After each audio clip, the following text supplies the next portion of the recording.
What a marvellous piece of architecture, बहुत ही खूबसूरत, नायाब।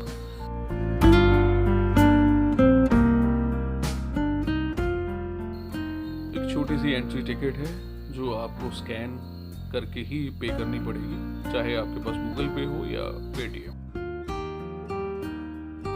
वो कौन सी दुनिया, वो कौन सा वक्त और वो कौन सी सदी रही होगी और वो कौन से लोग रहे होंगे जिन्होंने इस पत्थर को, इस चट्टान को तराश के इतना खूबसूरत एक मंदिर बना डाला।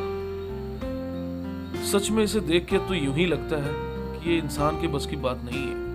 और अगर वक्त में पीछे जाके कहीं कोई ऐसी मशीन, कोई टाइम ट्रैवलिंग का कोई ऐसा तरीका होता तो जान पाते हम वो कौन सी सदी थी जहां वो लोग इसको बना रहे थे और बनाते बनाते छोड़ क्यों दिया। मान्यताएं, कहानियां और भी हैं, पर इतिहास के पन्नों को अगर पलट के दोबारा एक बार देखा जाए तो उसमें लिखा है कहीं ना कहीं कि अज्ञातवास के दौरान जब पांडव यहाँ रहा करते थे तो इस स्थान की जानकारी किसी और को लग चुकी थी। तो इसीलिए रातों रात पांडव यहाँ से मंदिर का निर्माण अधूरा छोड़ के किसी और अज्ञात जगह पे चले गए।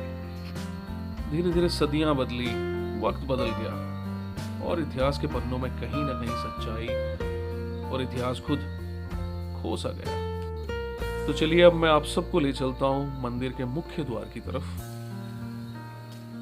कुछ इस तरह से बचे हुए अवशेष मंदिर के समेट के रखे गए हैं। ये कुछ सीढ़ियां ऊपर की तरफ जाती थी, ऊपर वाले हिस्से की तरफ मंदिर के, जो अब बंद है, जा नहीं सकते वहां।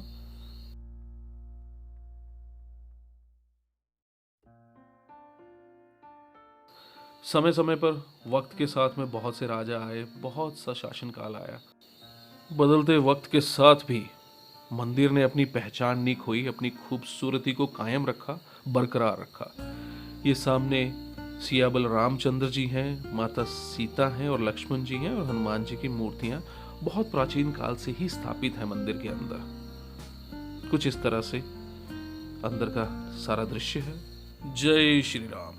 मुख्य द्वार के ठीक सामने एक बहुत ही खूबसूरत तालाब का भी निर्माण करवाया गया था। इस खूबसूरत मंदिर को और इन कलाकृतियों को बहुत ही ज्यादा नुकसान जो पहुंचा है वो 1905 में जो भूकंप आया था उसके दौरान पहुंचा है। बहुत सी कलाकृतियां, मूर्तियां टूट चुकी हैं, यहाँ तक कि छत भी गिर गई है, पर आज भी ये मंदिर अपनी पहचान लिए शान से इतनी सदियों से खड़ा है और खड़ा रहेगा।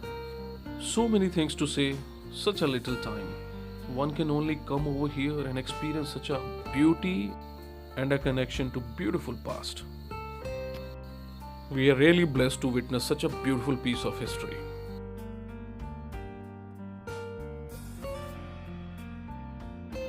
मंदिर परिसर से थोड़ा आगे ये कुछ सीढ़ियां हमें एक चट्टान की तरफ ले जाती हैं। सुना है यहाँ से बहुत ही खूबसूरत दिखता है मंदिर और आसपास के नज़ारे भी बहुत ही प्यारे हैं।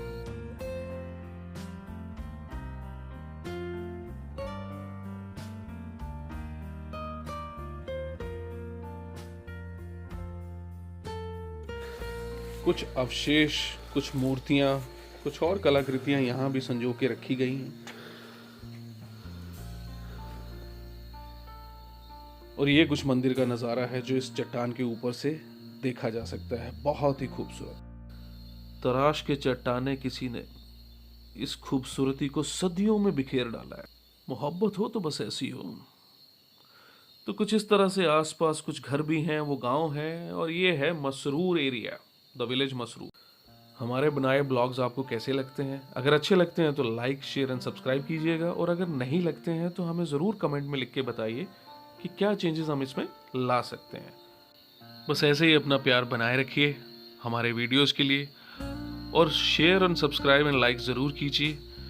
और आज का सफ़र आपको कैसा लगा, आपका अनुभव कैसा रहा, इस बारे में हमें कमेंट करके ज़रूर बताइए। It was wonderful experience for us today and thank you so much for being with us. फिर किसी दिन किसी और जगह आप सबसे फिर मुलाकात होगी। तब तक के लिए हंसते रहिए, मुस्कुराते रहिए, खिलखिलाते रहिए और हमें दीजिए इजाज़त। Bye bye.